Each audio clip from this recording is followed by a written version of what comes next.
goddamn damn match, one of the Pappy. And we are back with another video. And per request, somebody asked me about my last deployment and how I thought I was to come home.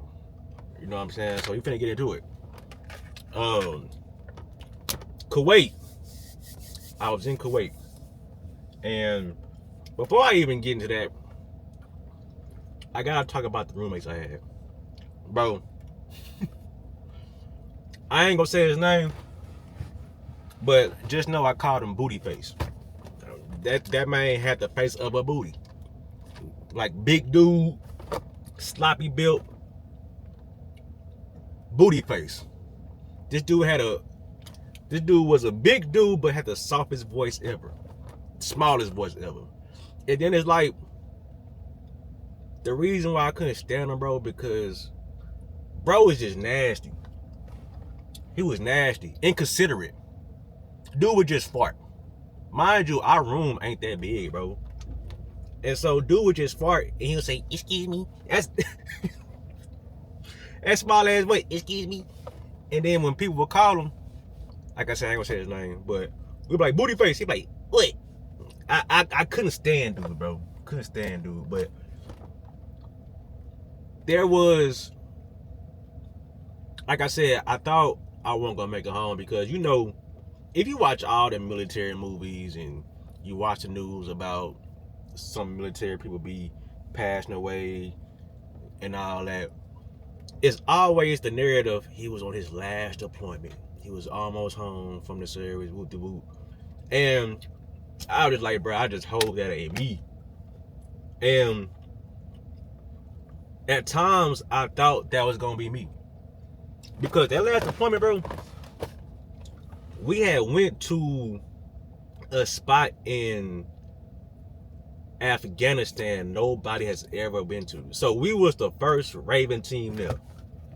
And so when we was getting the intel brief, they were like, "Hey man, get in and get out.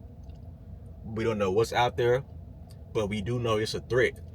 Nigga, the whole time I'm in the intel brief, heart just beating fast, bro. Heart beating fast. You know? And the day that we went, or the night that we went, because we can only do missions at nighttime on stages. We can only do missions at nighttime going to those countries. So we was able to go this day because the moon wasn't a full moon. So like I'm telling you, it's a whole situation with this Raven stuff, especially when deployed. And so it's dark as hell. This is the best opportunity to go, so we go. Luckily, but the cargo we had, it was like 2 Humvees, so we could literally get in and get out in about 3 minutes. As soon as we land, they unhook the chains from the trucks. The personnel from the ground come get the trucks, and they get the fuck on. And then once they leave, we can get the fuck on. But when we land, bro, it is so dark. You know what I mean? And sometimes we have night vision goggles, and sometimes we don't, because that'd be a lot of gear to take to the plane. Sometimes we just be like, man, we don't need it. Or sometimes they ain't charged, or we ain't got no batteries for them, so we just like, man, we just gonna wing it. But it was so dark, I couldn't even see my hand in front of my face. You know what I mean? And then like the light from the plane, from the inside of the plane, we couldn't like keep the door open. So we didn't know it was time to go until that door opened. That's how dark it was. So that door opened, they said, come on. So we hurry up. I make sure everybody was on the plane and we get the fuck up out of here. And so when we take off, bro, we take off and we go straight up so we can get as high as we can in the quickest amount of time possible. And here's my thing. In my opinion, bro, I think it's much easier to accept, you know, getting pew-pewed on the ground, like in a gun war, than getting shot out the air. That's just me though. Because if you get shot out the air, bro, let's just say there's not enough damage to like die on impact. Nigga, the plane gets shot, y'all, and you on the plane and you kind of survive. The plane just, spinning or doing whatever it's doing, and then you crash. Man, hell no. I can't even imagine how I would feel, right? So, peep, like I said, we going up as fast as we can, straight up. I didn't know a plane could even defy gravity like that. We going straight up, and then we do some type of maneuvers or whatever. And then the goddamn flares dispensed. When the flares dispense or disperse or go off from the plane, that means we being shot at. That means we are being shot at, and we need the flares to, get the attention of the bullet or the rocket that's coming at us. And so shit, there was speculation that we had got hit.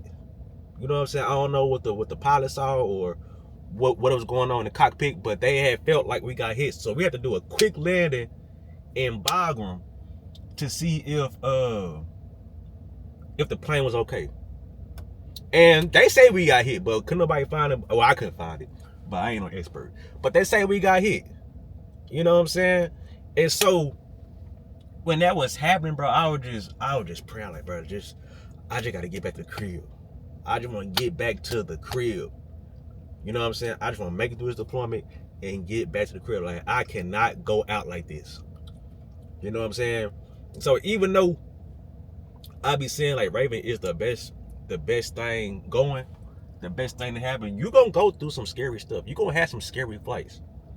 And that right there was a scary flight. So now, like nowadays, it's really hard for me to fly. Like I'll do it, but man, I be thinking about that, bro.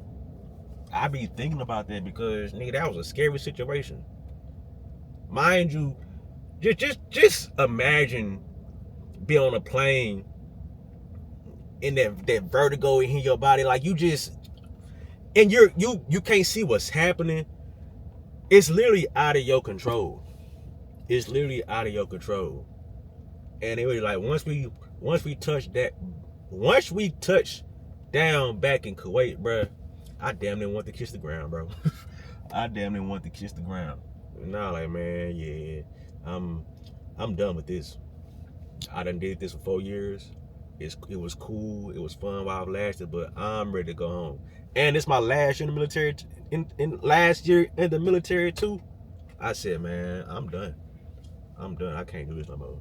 You know what I'm saying? So that's just what it was. But overall, like my last deployment, it was cool prior to that. It was cool prior to that. I think I got the biggest, like weight wise, I've ever been on that deployment. I was able to stack up some money, and it was cool. It was cool. And at that time, I knew that was my last hoorah.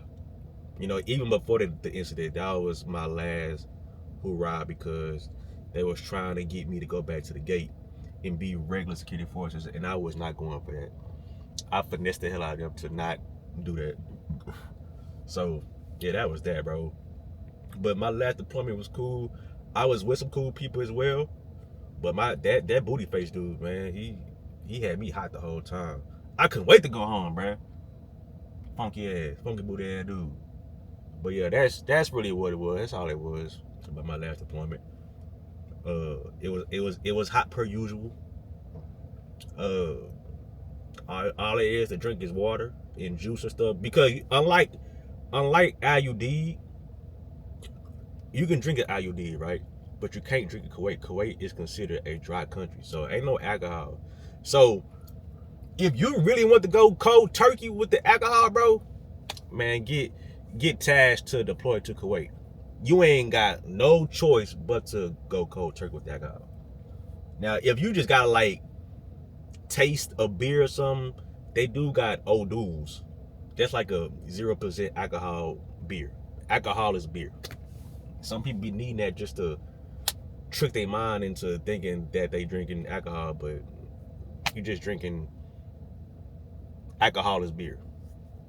Really just drinking your calories, but that's neither here nor there. Some people need that. I ain't need that, but it is what it is. So yeah, that's that, bro. That's that. Y'all got any more topics y'all want to know about? Let me know in the comments. Like, comment, subscribe if you're new. And I'm out, dog.